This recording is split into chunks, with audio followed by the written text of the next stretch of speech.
order to test whether the man in front of him was blind or not. The man took out a knife and threw it at David's head. Luckily, David overcame his inner fear and didn't show any signs of weakness. The sheriff thought he was overthinking it and left. Unbeknownst to him, he would pay a terrible price for his miscalculation in the future. Soon it was night. David came to the bar to play the piano as usual, but at the same time, Simi arrived. Apparently, Simi had heard something from the sheriff. She cautiously inquired about David. She was relieved to find out that David was blind, and David was secretly watching Simi. A woman who had killed her husband in the morning could come to the bar in the evening and drink as if nothing had happened. This made him feel even more terrible about Simi. Soon it was the next day. The rich man's body was found by the river. In an interview, Simi told the press that her husband had gone to a business deal yesterday with $10 million in cash, and today he was a corpse. The police suspected that it was a murder and robbery, and the police chief managed to frame a man for the crime, despite the man's explanation. In the end, he was forced to take the blame under the police's torture. Soon the police called the family to confirm, since David was also the last person to see the tycoon. The police called him to give a statement. Listening to the police read out the fabricated confession, he couldn't hold back any longer.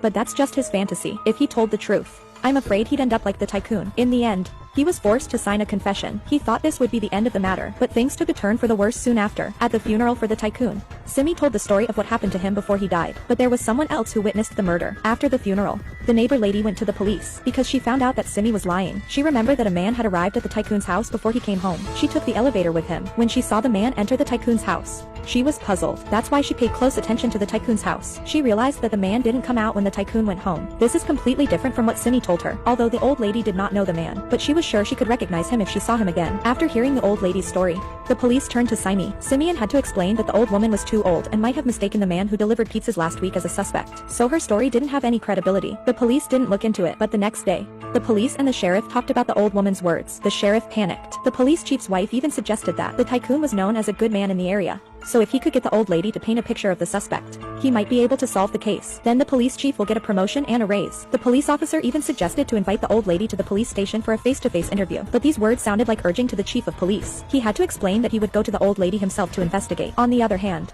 Simi also knocked on the old lady's door when she found out about the incident, but unbeknownst to him, David had been invited by the rich man's daughter and was on his way to work as a private tutor. When the elevator opened, he saw Simi pushing the old lady down the stairs. He was so shocked that he almost fell down, and Simi saw what he was doing. David had to play it cool and pretend he didn't see anything. He went to the rich man's house and knocked on the door, but the rich man's daughter had already been called away by Simi, so there was no one to open the door for him. As the scene was getting awkward, someone finally found the old lady's body. The police concluded that the old lady fell to her death while watering the flowers on the balcony of her house. David rushed home in fear. He didn't realize that the old lady was silenced because she gave new evidence. He thought Simi had gone mad and was going to kill everyone involved in the case. He was terrified like never before. Then he called his girlfriend. He said he had something important to tell her and asked her to come to his home, but as soon as he hung up, there was a knock at the door. The person at the door was Simi. He was a bit scared inside. Simeon said she was organizing a memorial service for the tycoon and wanted to invite David to star in it, and she took out some freshly bought pastries and handed them to David. David had to eat it so as not to arouse her suspicion.